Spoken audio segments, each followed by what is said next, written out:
সুপ্রিয় দর্শক, গল্প চ্যানেলের আজকের আয়োজনে আপনাদের স্বাগত। পাবনা জেলার চাটমোহর উপজেলা, আর এই উপজেলার বুক চিরে বয়ে চলা এক বিশাল জলরাশির নাম চলন বিল। বর্ষায় যৌবন ফিরে পাওয়া এই বিল যেন হাজারো প্রাণীর এক বিশাল আশ্রয়স্থল। আজ আমরা এই চলন বিলের এমন এক অদ্ভুত সুন্দর পাখির গল্প শুনব, যে পানির রাজ্যের এক নিপুণ শিকারী। কালো কুচকুচে শরীর নিয়ে যে বিলের পানিতে ডুব দিয়ে বেড়ায়। হ্যাঁ দর্শক, আমরা বলছি পানকৌড়ির কথা। চলুন জেনে নিই চলন বিলের এই পানকৌড়ি কিভাবে জীবন ধারণ করে, কোথায় বাসা বাঁধে, আর কিভাবেই বা টিকে থাকে প্রকৃতির হাজারো হুমকির মাঝে। পানকৌড়ি মূলত জলচর পাখি। এদের জীবন ধারণের প্রধান উৎস হল মাছ। চলন বিলের অগভীর ও গভীর পানিতে এরা চমৎকার সাঁতার কাটতে পারে।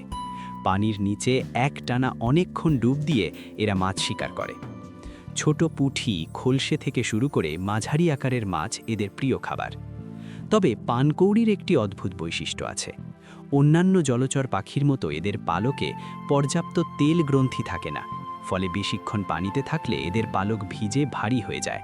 তাই শিকার শেষে এরা বিলের ধারের কোনো গাছের ডাল, বাঁশের খুঁটি বা নৌকার ছাদের ওপর ডানা মেলে বসে থাকে। এই রোদ পোহানোর দৃশ্যটি চলন বিলের এক চিরচেনা রূপ। পানকৌড়ি খুবই সামাজিক পাখি। এরা একা থাকতে পছন্দ করে না। চলন বিলের আশেপাশে যেসব উঁচু গাছপালা, শিমুল গাছ, কড়ই গাছ বা বাঁশঝাড় রয়েছে, যেগুলো পানির খুব কাছাকাছি, সেখানেই এরা কলোনি বা দল বেঁধে বাসা তৈরি করে। অনেক সময় দেখা যায় একটি বড় গাছেই 10 থেকে 20টি পানকৌড়ির জোড়া বাসা বেঁধেছে। গাছের শুকনো ডালপালা, লতাপাতা, কচুরিপানা ও শেকড় দিয়ে এরা বাটির মতো গোলাকার বাসা তৈরি করে। সাধারণত বর্ষাকাল অর্থাৎ জুন থেকে অক্টোবর মাস হল পানকৌড়ির প্রধান প্রজনন মৌসুম, কারণ এই সময় চলন বিলে পানি ও মাছের প্রাচুর্য থাকে। প্রজনন মৌসুমে পুরুষ ও স্ত্রী পাখি মিলে বাসা বানায়। পুরুষ পাখি ঠোঁটে করে ডালপালা নিয়ে আসে, আর স্ত্রী পাখি নিপুণ দক্ষতায় বাসাটি সাজায়। বাসা বানানো শেষে স্ত্রী পানকৌড়ি 3 থেকে 5টি হালকা নীলচে বা সবুজাভ সাদা রঙের ডিম পাড়ে। বাবা এবং মা দুজনেই পালা করে ডিমে তা দেয়। প্রায় 3 থেকে 4 সপ্তাহ তা দেওয়ার পর ডিম ফুটে অন্ধ ও পালকহীন ছানা বের হয়। বাবা মা দুজনেই ছানাদের যত্ন নেয়। তারা অর্ধ হজম করা মাছ উগড়ে ছানাদের মুখে তুলে দেয়। মাসখানেকের মধ্যেই ছানারা উড়তে ও সাঁতার কাটতে শিখে যায়।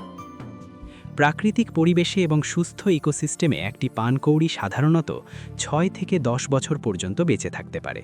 তবে পরিবেশের অবস্থা ভালো থাকলে এরা 12 বছর পর্যন্ত বাঁচে। কিন্তু বর্তমানে এই আয়ুষ্কাল অনেকটাই কমে আসছে বিভিন্ন হুমকির কারণে। চলন বিলের এই পানকৌড়িদের জীবন কিন্তু মোটেও নিষ্কণ্টক নয়।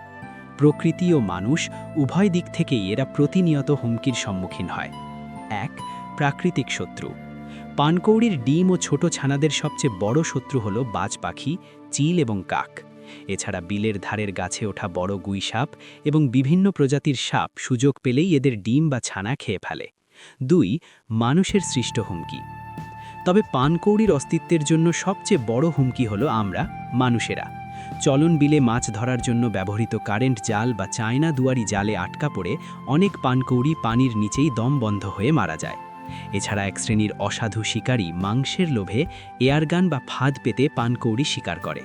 পাশাপাশি চলন বিলের আশেপাশের বড় বড় গাছ কেটে ফেলা এবং শুষ্ক মৌসুমে বিল পুরোপুরি শুকিয়ে যাওয়ার কারণে এরা হারাচ্ছে এদের বাসস্থান এবং খাবারের উৎস।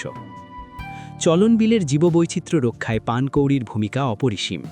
এরা দুর্বল ও অসুস্থ মাছ খেয়ে বিলের মাছের রোগবালাই নিয়ন্ত্রণ করে। এই কালো মানিকগুলো যদি চলন বিল থেকে হারিয়ে যায়, তবে বিল হারাবে তার চিরচেনা প্রাণবন্ত রূপ। তাই প্রকৃতির এই অপরূপ সৃষ্টিকে টিকিয়ে রাখতে আমাদের সচেতন হতে হবে। কারেন্ট জাল ব্যবহার বন্ধ করা এবং শিকারীদের হাত থেকে এদের রক্ষা করা এখন সময়ের দাবি। দর্শক, এই ছিল আমাদের আজকের গল্প। চলন বিলের এই পানকৌড়ির এই জীবন সংগ্রাম আপনার কেমন লাগলো তা অবশ্যই কমেন্ট করে জানাবেন। প্রকৃতির এমন আরও অজানা গল্প জানতে আমাদের গল্প চ্যানেলটি সাবস্ক্রাইব করে বেল আইকনে ক্লিক করে রাখুন। ভালো থাকবেন, প্রকৃতির সাথে থাকবেন। দেখা হবে আগামী পর্বে নতুন কোনো গল্প নিয়ে।